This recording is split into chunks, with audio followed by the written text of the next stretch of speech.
Okay, this is my Fluval Spec 3, 2.8 gallon, okay, with the stock light.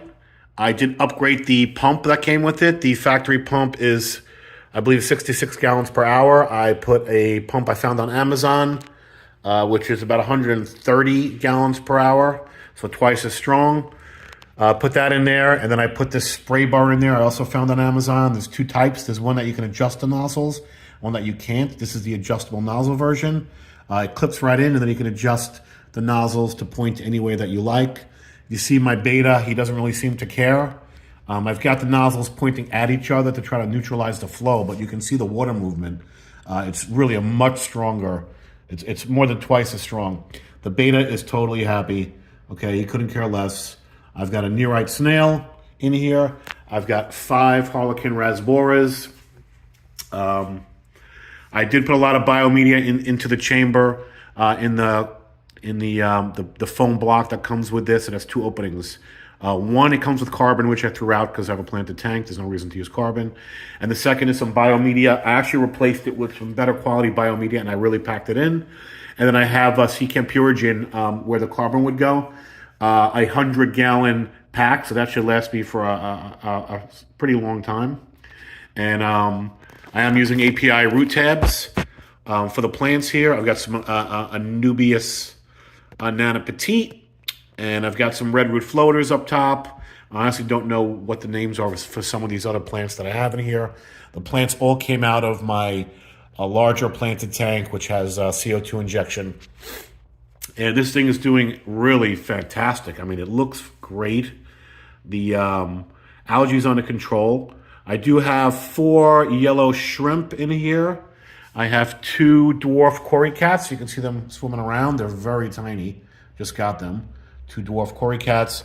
And I do have a hillstream loach that I believe is hiding out under this rock. He's been out all day. Now he's hiding out. Just to keep the algae in check, I was going to put some autosynclus catfish in here, but I think I've got enough going on. We've got 9 fish in this little 2.8 gallon and 4 shrimp. But I really don't think that if you look at this thing, it's overcrowded. There's plenty of room, unless the rasboras get much bigger. I'm going to leave them in here. 5 is like the perfect school. They're completely happy, and they're actually fish that like a lot of current in the water. You see how tight they're schooling. And the Beta, he couldn't care less. This Beta is not territorial. He couldn't care less about any of the other fish. I did have a cave in here for him. He never went into the cave, so I got rid of the cave because it took up too much space.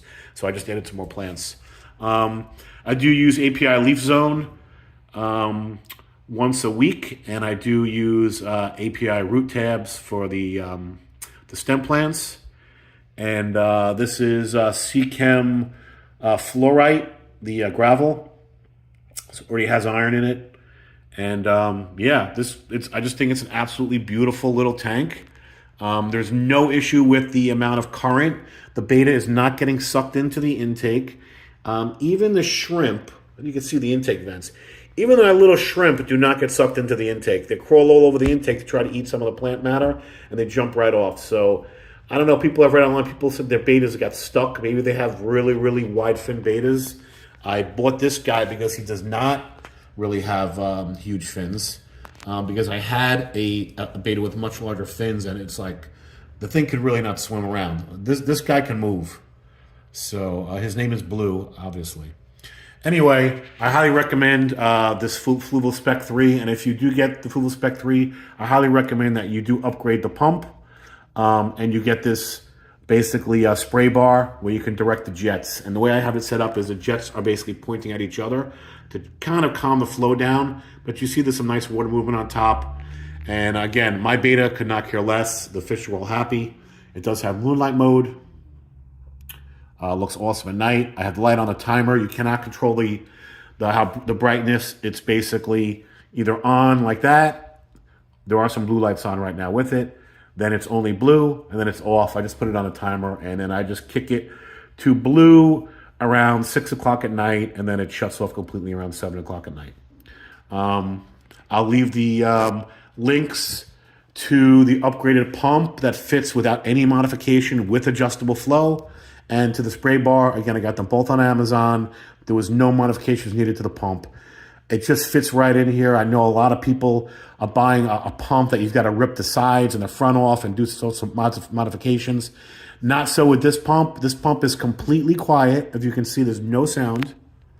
And it's more than twice as powerful as a stock pump.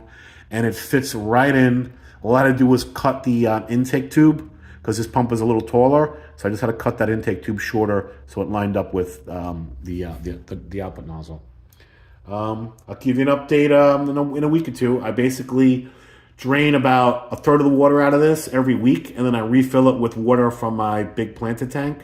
And that water already has nutrients and fertilizer in it. Makes it really quick to do maintenance on this thing. The only problem I have is these res borers love to jump out when the top is not on. They don't jump out through this opening, but if you scare them and the lid is off, they go flying. I've had to rescue them multiple times, so just be careful about that if you get res borers. You see my nearite snail in action. He's loving life, cleaning the glass. And anyway, I'll give you guys an update in another week or two. Thank you.